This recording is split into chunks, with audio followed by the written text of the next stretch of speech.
Hi,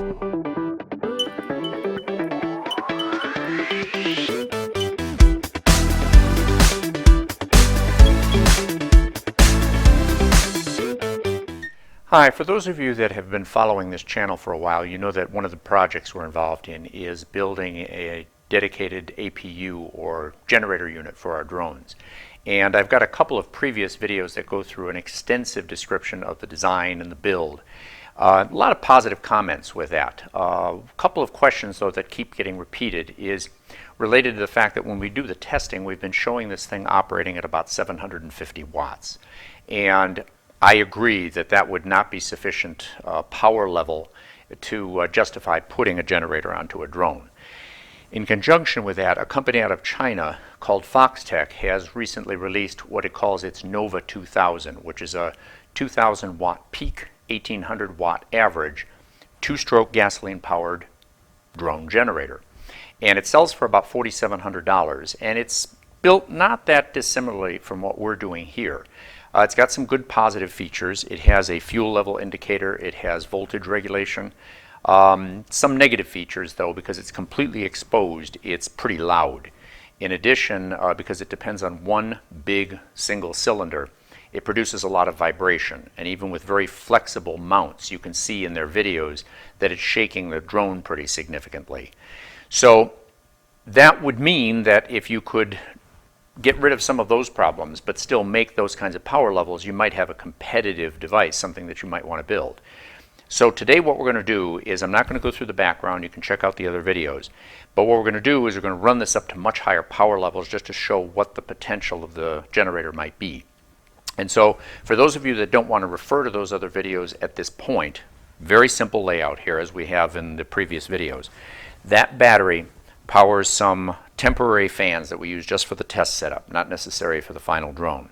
This power supply provides energy for the digital servo as well as for the ignition system. This little meter over here is going to provide a readout of the power. It gives an amperage rating, it gives a voltage, and it gives a calculated wattage. And finally, these are the dummy load, or the resistors, that are going to suck up the power during the run. And when we run this at high levels, we're going to be running this so hard that we're going to have to continuously flood these with water in order to prevent them from overheating. So the first step I'm going to do is I'm going to start up the generator, warm it up for about a minute, then we'll open up the throttle and we'll just see what it can do.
So not bad, huh? The next time you see this generator, it's going to be in an enclosure and much closer to flight. But just to whet your appetite, while we're working on this and based on everything that we've learned, and with the big push nowadays for drones that actually are capable of lifting human beings. We're building a much, much larger generator. Right now we're working on a unit based on a 21.5 horsepower engine that we anticipate will make about 13,000 watts. And not much bigger actually than the unit that we're using right now. And so if you like that kind of stuff, please subscribe. Tell everybody about what you see happening here. And I think things are really going to get pretty exciting. Thanks so much for watching. I'll see you soon.